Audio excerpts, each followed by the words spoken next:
Paru കാർത്തുവിനെ rest റൂമിലേക്ക് കൊണ്ടുപോയി. രാത്രി റിസപ്ഷനിലുള്ള അതിലെ തിരക്കിലാണ് ധ്രുവ്. 6 മണിക്ക് അവർ ഓഡിറ്റോറിയത്തിലേക്ക് പോയി. ബേബി പിങ്ക് കളർ ലെഹങ്കയിൽ കാർത്തുവും അതേ സെയിം കളർ ഷെർവാണിയിൽ ധ്രുവും ധരിച്ചിരുന്നു. രവിയുടെയും ഗൗതമിൻ്റെയും ധ്രുവിൻ്റെയുമായി ഒരുപാട് ഉയർന്ന പൊസിഷനിലുള്ള ഗസ്റ്റുകൾ ഉണ്ടായിരുന്നു. കല്യാണ ചേക്കൻ പെണ്ണിൻ്റെ കൈയും പിടിച്ച് സ്റ്റേജിലേക്ക് കയറി. എല്ലാവരുടെയും കണ്ണുകൾ തിളങ്ങി. അത്രയും ചേർച്ചയായിരുന്നു ഇരുവരും. പിന്നെ അങ്ങോട്ട് പാട്ടും ഡാൻസും ഫുഡും എല്ലാമായി ഫംഗ്ഷൻ പൊളിച്ചു. കാർത്തു ആകെ ക്ഷീണിച്ചു തുടങ്ങിയിരുന്നു. 10 മണിക്കാണ് അവർക്ക് അവിടെ നിന്നും തിരിച്ചു വരാൻ സാധിച്ചത്. തിരിച്ചു പോകുമ്പോൾ യാത്ര പറയാൻ വന്ന കാർത്തികിനെയും വല്യമ്മയെയും കെട്ടിപ്പിടിച്ച് കാർത്തു കരഞ്ഞു. പ്രിയ ഒരു പുച്ഛത്തോടെ ഇതെല്ലാം നോക്കി നിൽക്കുന്നുണ്ട്. കാർത്തുവിനെയും കൊണ്ട് വീട്ടിലെത്തിയ പാറു അവളെ ഫ്രഷ് ആവാൻ പറഞ്ഞു വിട്ടു. സെറ്റ് സാരിയും തലയിൽ മുല്ലപ്പൂവും ചൂടി ഒരു ഗ്ലാസ് പാലും നൽകി ധ്രുവിൻ്റെ റൂമിലേക്ക് കയറ്റി. ചേച്ചി, കാർത്തു അറിയാതെ വിളിച്ചുപോയി. പാറു ഒന്ന് തിരിഞ്ഞു നോക്കി അവളുടെ അടുത്തേക്ക് വന്നു. ചേച്ചിയുടെ മോൾ എന്തിനാ പേടിക്കുന്നത്? ധ്രുവിനെ നിനക്കറിയുന്നതല്ലേ? നല്ല കുട്ടിയായി സന്തോഷത്തോടെ ഇരിക്കുക. അവൾ കാർത്തുവിൻ്റെ കവിളിൽ ഒന്ന് തലോടി റൂമിൻ്റെ പുറത്തേക്ക് ഇറങ്ങി. കാർത്തു ആദ്യമായിട്ടാണ് ധ്രുവിൻ്റെ റൂമിലേക്ക് കയറുന്നത്. ഇവിടെയാണ് താമസിച്ചത് എങ്കിലും വീടിൻ്റെ മുകൾ ഭാഗത്തേക്ക് പോകാറില്ലായിരുന്നു. കാർത്തു റൂം ഒന്ന് നോക്കി. വലിയ കിങ് ബെഡ്, അതിൻ്റെ സൈഡിൽ ഒരു ചുമർ നിറയെ കബോർഡ്, അതിൻ്റെ ഒരു സൈഡിൽ ബാത്റൂം. അങ്ങനെ ചെറുതായി ഇൻറ്റീരിയർ ചെയ്ത ഒരു അടിപൊളി വലിയ റൂം തന്നെ ആയിരുന്നു. ധ്രുവ് ഓഡിറ്റോറിയത്തിൽ നിന്ന് വന്നപ്പോൾ കാണുന്നത് ബെഡിൽ ഒരു സൈഡിൽ ചുരുണ്ട് കിടക്കുന്ന ഉറങ്ങുന്ന തൻ്റെ പെണ്ണിനെയാണ്. അവൻ ശബ്ദമുണ്ടാക്കാതെ ബാത്റൂമിൽ കയറി ഫ്രഷായി വന്നു. അവളുടെ അടുത്ത് ചേർന്ന് കിടന്നു. കാർത്തു പെട്ടെന്ന് ഞെട്ടി എഴുന്നേറ്റു. അടുത്തു കിടക്കുന്നവനെ നോക്കി. ധ്രുവേട്ടൻ എപ്പോൾ വന്നു? അവൾ ചോദിച്ചുകൊണ്ട് എഴുന്നേറ്റിരുന്നു. ഞാൻ ഇപ്പോൾ എത്തിയേ ഉള്ളൂ. നീ നല്ല ഉറക്കത്തിലായിരുന്നു. ഉറങ്ങിക്കോട്ടെ എന്ന് കരുതി.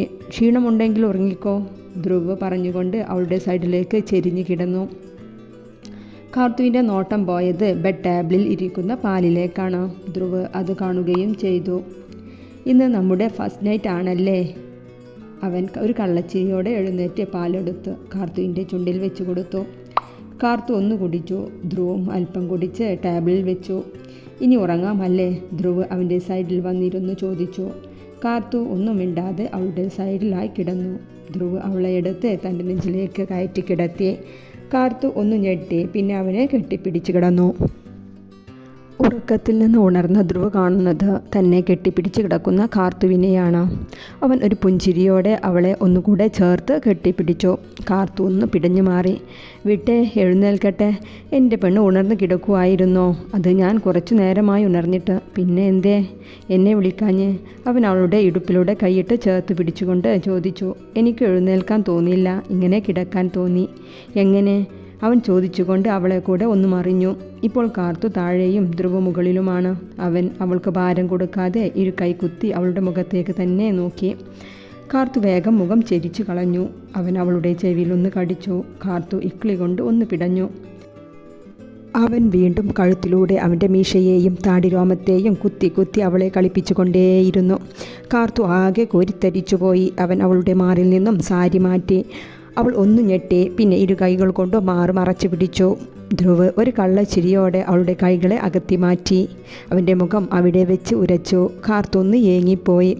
ധ്രുവിൻ്റെ മുഖം അവിടെ നിന്നും താഴേക്ക് ഇറങ്ങി. അവളുടെ അണിവയറിനെ ചുംബിച്ചു. ധ്രുവേട്ട വേണ്ട. കാർത്തു അവൻ്റെ തല പിടിച്ച് മാറ്റാൻ നോക്കി.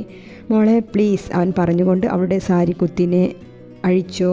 ഒരു സെക്കൻഡ് കൊണ്ട് അവളുടെ ശരീരത്തിൽ നിന്നും സാരി പൂർണ്ണമായും മാറ്റി അവൻ. കാർത്തുവിന് ഈ അവസ്ഥയിൽ അവൻ്റെ മുന്നിൽ കിടക്കാൻ നാണം വരുന്നുണ്ടായിരുന്നു. അവളുടെ മുഖം ചുവന്നു തുടുത്തു. ധ്രുവ് മുകളിലേക്ക് തന്നെ വന്ന് അവളുടെ ബ്ലൗസ് അഴിച്ചു മാറ്റി. എൻ്റെ പെണ്ണല്ലേ, ഇന്ന് എനിക്കെല്ലാം അറിയണം എൻ്റെ പൊന്ന, അവൻ അവളുടെ ചെവിയിലായി പറഞ്ഞു.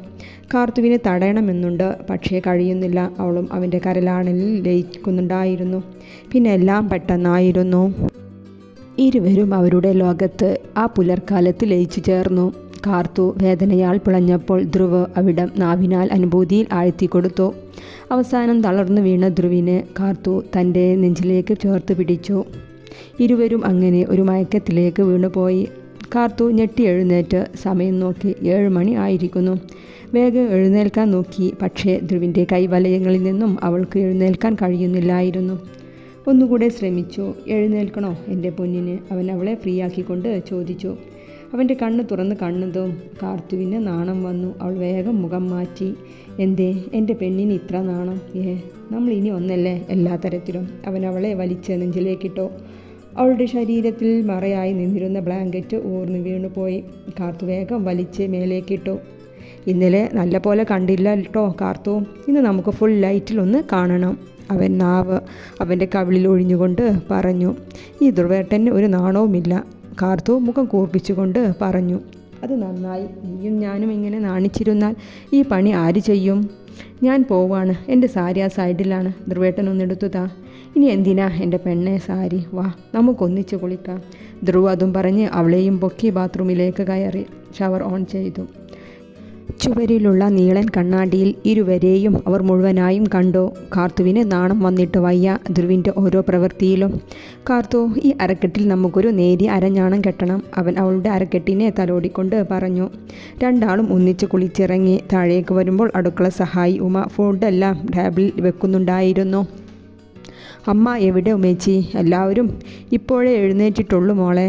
എന്നോട് ഭക്ഷണം വിളമ്പാൻ പറഞ്ഞു രജനി ചേച്ചി. എല്ലാവരും ഒന്നിച്ച് ബ്രേക്ക്ഫാസ്റ്റ് കഴിച്ചു. ദിവസങ്ങൾ പലതു കഴിഞ്ഞു. ഇതിനിടയിൽ പാറുവും ഹരിയുമായുള്ള വിവാഹം കഴിഞ്ഞു. രജിസ്റ്റർ ഓഫീസിൽ പോയി ഒപ്പുവെച്ചു. അമ്പലത്തിൽ വെച്ച് താലിയും കെട്ടി. അവർ വീട്ടിൽ മാത്രമായി ഒരു ചടങ്ങ്. ധ്രുവും ഫാമിലിയും ഊട്ടിയിലേക്ക് തന്നെ തിരിച്ചുപോയി. കാർത്തു ഹോസ്പിറ്റലിൽ വീണ്ടും കയറി. ധ്രുവ് ഇപ്പോൾ ഫുൾ ടൈം കാർത്തുവിൻ്റെ അടുത്ത് റൊമാൻറ്റിക്കാണ്. അവളും അത് ആസ്വദിച്ച് നടക്കുന്നു. ധ്രുവ് കാർത്തുവിനോട് PG എടുക്കാൻ നിർബന്ധിക്കുകയാണ്. ധ്രുവേട്ടാ, എനിക്കിനി പഠിക്കാൻ വയ്യ. പിന്നെ കാർത്തു, നീ വെറും ഈ MBBS വെച്ച് നടക്കുവാണോ? PG എടുക്കാൻ ഹോസ്റ്റലിൽ പോയി പഠിക്കണ്ടേ? കാർത്തു നഖം കടിച്ചുകൊണ്ട് പറഞ്ഞു. ആ പോകണം, ധ്രുവ് നിസ്സാരമായി പറഞ്ഞു. അപ്പോൾ ഏട്ടൻ എന്നെ കാണാതിരിക്കാനൊക്കെ പറ്റുമല്ലേ? കാർത്തു കണ്ണു നിറച്ചുകൊണ്ട് പറഞ്ഞു. ധ്രുവ് അവളെ ഒന്ന് നോക്കി. എൻ്റെ പെണ്ണെ, കാണാതിരിക്കാനൊന്നും പറ്റില്ല. നമുക്കൊന്നിച്ച് പുറത്തു പോയി PG എടുക്കാം. ഞാൻ അവിടെ ഏതെങ്കിലും ഹോസ്പിറ്റലിൽ കയറിക്കൊള്ളാം. വേണ്ട, എനിക്ക് ഇവിടെ നിന്നാൽ മതി. എൻ്റെ ഭർത്താവിന് സ്വന്തമായിട്ട് ഹോസ്പിറ്റലുണ്ടല്ലോ. അവിടെ ഞാൻ എൻ്റെ MBBSും വെച്ച് ജോലി ചെയ്യും. അവൾ പുച്ഛിച്ചുകൊണ്ട് എഴുന്നേൽക്കാൻ നോക്കിയതും ധ്രുവ് അവളെ ബെഡിലേക്ക് വലിച്ചിട്ട് അവളുടെ മേലേക്ക് ചാഞ്ഞു.